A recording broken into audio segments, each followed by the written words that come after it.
Hello नमस्कार दोस्तों, जय माता दी, राधे राधे। दोस्तों आज इस वीडियो में बताएंगे करवा चौथ वाला व्रत जो होता है उसमें हम किस प्रकार से पूजा कर सकते हैं। बहुत ही आसान और सिंपल तरह से आपको बताऊंगी, क्योंकि करवा चौथ के व्रत की पूजा जो है वो अपने अपने घरों में हर एक प्रकार से की जाती है, अलग अलग तरीके से की जाती है। तो यहाँ पर बहुत ही साधारण तरीके से आपको बताऊँगी। तो यहाँ पर मैंने माता का कैलेंडर जो होता है उसे टांग लिया है, माता की चौकी लगा ली है। माता की चौकी पर जो पूजन का सामान होता है वो सारा सामान मैंने यहाँ पे ले लिया है। माता को लाल चुंदरी उड़ा दी है। पूजन के सामान में मैंने यहाँ पे फल ले लिए हैं, मिठाई ले ली है, रोली ले ली है, चंदन ले लिया है, अक्षत के दाने ले लिए हैं, गंगाजल ले लिया है, और यहाँ पे जो 16 श्रृंगार का सामान होता है वो 16 श्रृंगार का सामान ले लिया है। लाल साड़ी ले ली है, 5 करवे ले लिए हैं, 5 हमने बर्तन ले लिए हैं, कुछ दक्षिणा के पैसे ले लिए हैं। साथ में यहाँ पे मैंने 2 करवे लिए हैं जिनमें मैंने जल भर के रखा हुआ है। तीसरा मेरे पास एक लोटा भी है जो मैंने स्थापित कर दिया है जल भर के, उसके ऊपर दीपक रख के। यहाँ पे जो है जो मैंने श्रृंगार का सामान लिया था उससे मैं माता का श्रृंगार कर रही हूँ।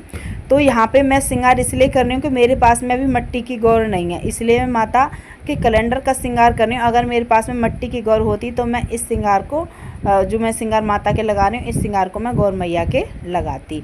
तो आपके यहाँ पे अगर मिट्टी की गौर पुजती है तो आप मिट्टी की गौर बना लीजिएगा। हमारे यहाँ पे पुजती है लेकिन मैं बना नहीं पाई थी अभी। तो यहाँ पे मैं माता का श्रृंगार कर रही हूँ। जो हम श्रृंगार लेते हैं, जो हम पे 16 श्रृंगार होता है जिन्हें माता को समर्पित करते हैं, तो उससे जो है माता का श्रृंगार करना होता है। उसके बाद में आपको ये श्रृंगार मन से देना होता है। ये मन से तो इसके लिए है जो जैसे हमारी सास होती हैं जिसके लिए भी हम करवा चौथ देते हैं उनके लिए हम मन से देते हैं। यहाँ पर जो है माता की आरती कर रहे हैं। तो यहाँ पे हम जब माता की आरती करते हैं तो इस प्रकार जब हम माता की आरती कर लेते हैं, पहले हम सामान को मन से देते हैं, फिर जो है माता की आरती कर लेते हैं। उसके बाद में हमारे पास जितने भी फल होते हैं, मिठाइयाँ होती हैं, जो भोग का सामान होता है उससे हमें भोग लगाना होता है।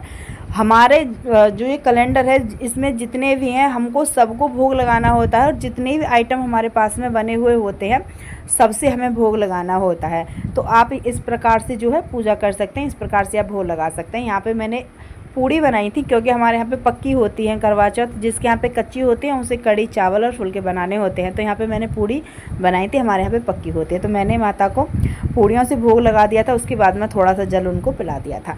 अब जो है यहाँ पे हमें कथा पढ़नी होती है, कथा सुननी होती है। कथा पढ़ने के लिए, सुनने के लिए अपने हाथ में आपको अनाज के दाने लेने होते हैं। अनाज का मतलब होता है गेहूँ के दाने। तो आप गेहूं के दाने हाथ में लेके ही कथा को सुनिएगा। जब आपकी कथा पूरी हो जाए तो अनाज के दाने आपको डालने हैं उस वाले कलश में जिससे आपको चंद्रमा को अर्घ देना होता है। तो यहाँ पे जो है मैं करवे फेर रही हूँ। अब करवे आप 7 बार फेर सकते हैं या फिर आप 5 बार फेर सकते हैं। करवे फेरने में आपको ध्यान देना है कि जब आप करवे फेरें तो ये आपस में मिले ना, इनकी आवाज़ ना होनी चाहिए। उसके बाद जब आप करवे फेरें तो आपको बोलना है ले सुहागन ले करवा, दे सुहागन दे करवा। पहला करवा जब आप फेरें तो आपको बोलना है ले सुहागन ले करवा, जब दूसरा फेरें तो बोलना है दे सुहागन दे करवा। इस प्रकार जो है आप करवे फेर दीजिएगा। सबसे पहले जो है जब आप करवे फेरें तो आपको ध्यान इसी बात का रखना है कि करवे आपस में मिलने नहीं चाहिए। अगर करवे आपस में मिल जाते हैं तो इनको शुभ नहीं माना जाता है।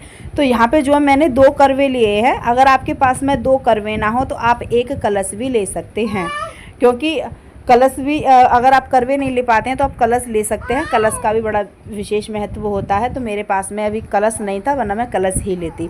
तो ऐसा होता है कि जब हम करवे फेर लेते हैं तो उसके बाद में जो हमारे पास कलश होता है तो हम कलश से जल दे देते हैं तारण को अर्घ देते हैं 6-7 बजे के आसपास। तो ये पूजा जो है 6-7 बजे के आसपास ही हम करते हैं।